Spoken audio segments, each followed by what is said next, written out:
Salut, j'espère que vous allez très bien. Ravi de vous retrouver une autre fois dans une nouvelle vidéo dans laquelle on va voir les figures de style. C'est clair? Donc on essaie au début de définir, puis on va parler des figures d'analogie. On va parler quelles sont les principales figures qui se trouvent dans cette figure d'analogie. Puis après, je vais parler dans d'autres vidéos d'autres figures de style. Au début, qui est-ce qu'une figure de style?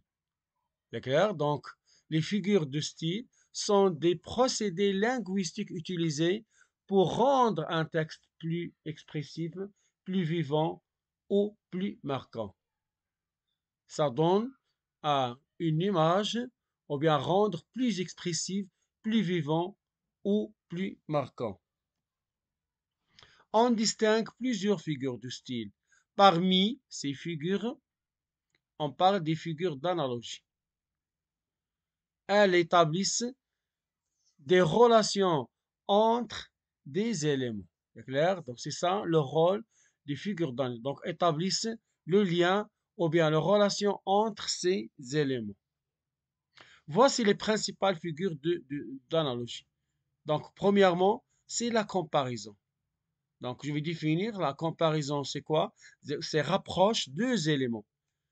Faire rapprocher deux éléments, c'est le comparer, al-muqaran, et le comparant, Muqaran à l'aide d'un outil de comparaison. Outil de comparaison, c'est le moyen qu'on peut utiliser pour comparer ces deux éléments qui est le comparé et le comparant en utilisant comme, tel, pareil à, semblable. Et il y en a d'autres, c'est clair? Dès que je voyais ces éléments, ou bien ces outils, ou bien ces moyens dans la phrase, je comprends que c'est la comparaison. La structure, comment la structure? Donc, c'est le comparé plus outil de comparaison, c'est comme ou bien tel, ou bien pareil, ou bien semblable à, plus le comparant. Regardez ces deux exemples. Il est fort comme un lion. Ça, on a utilisé moyen de comparaison. C'est clair? Ses cheveux brillent tel l'or. On a utilisé tel. Donc, tel, comme. Donc, c'est la présence de deux éléments ici. Présence de deux outils de comparaison qui est comme et tel. Donc, je comprends que ça, c'est la comparaison. Deuxième figure, c'est métaphore. Al-isti'ara. Rapproche deux éléments, sont outils de comparaison. Elle identifie directement un élément à un autre. Ici, on ne doit pas utiliser. Sans, on fait la comparaison sans outil de comparaison. C'est clair? Donc, regardez, cet homme est un lion.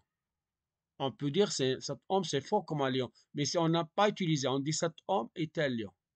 La mer est un miroir d'argent. Donc, on a comparé cet homme avec un lion sans utiliser moyen de comparaison.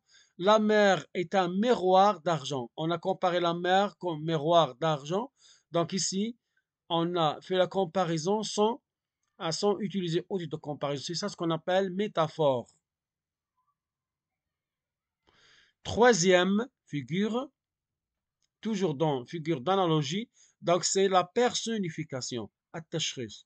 Donc, attribue des comportements ou sentiments humains à un objet, à un animal, à une idée. Donc ici, on donne des comportements humains bien, ou des sentiments humains à un objet. C'est clair? À un animal, etc. Donc on fait donner des sentiments bien, des comportements bien, etc. Donc ici, voilà, la ville s'éveille sous la pluie. Donc s'éveiller, ça, comportement humain. Clair? Donc la ville n'est pas s'éveille si pas une personne. Donc ça, on dit la ville s'éveille sous la pluie. Les arbres pleuraient sous la tempête. Pleurer, donc on a donné un comportement humain. Donc c'est ça ce qu'on appelle la personnification. Quatrième figure, l'allégorie. C'est représentation concrète d'une idée abstraite. C'est on fait représenter, c'est clair, une idée abstraite, on la rend concrète. C'est clair? Une idée abstraite, on le rend waqi'iyya, concrète. C'est clair? Donc, regardez cet exemple. L'espoir me tend la main dans l'obscurité. L'espoir me tend la main dans l'obscurité. Vous voyez l'explication? L'espoir devient un personnage humain. Parce qu'une idée abstraite rendue concrète. On a celui qui tend la main, c'est la personne, la main. Celui qui a la main tend la main. Donc ça, c'est une personne. Donc on l'a rendu concrète. L'espoir me tend la main dans l'obscurité.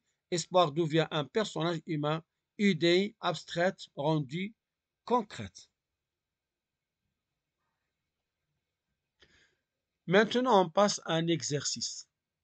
Donc, c'est facile pour bien appliquer ces figures d'analogie, c'est clair.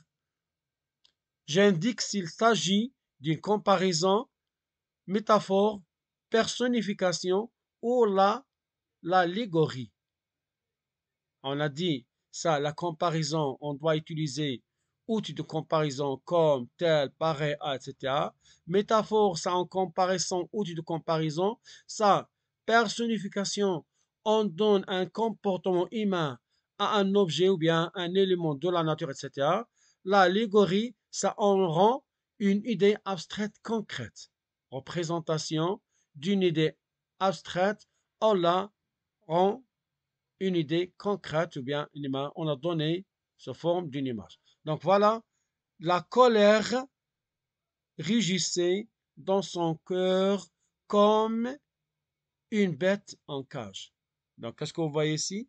On a la, on a la présence de comme.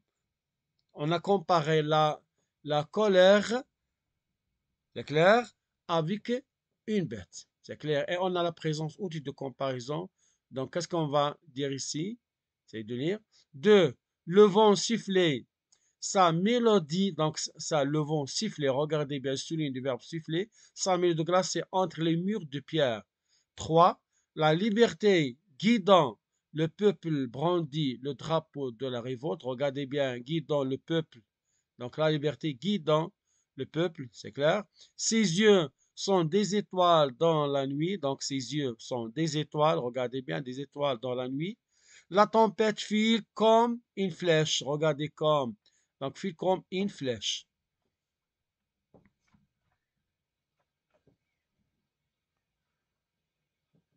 La correction maintenant. Donc, essayez de faire rapidement.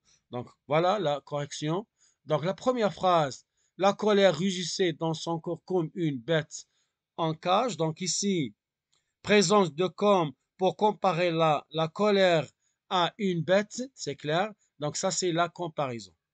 Deuxièmement, le vent sifflait sa mélodie glacée entre les murs de pierre. Donc, vous voyez ici, on a personnification. Parce que le vent siffle.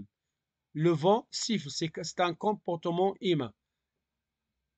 Troisième, la liberté guidant le peuple brandit le drapeau.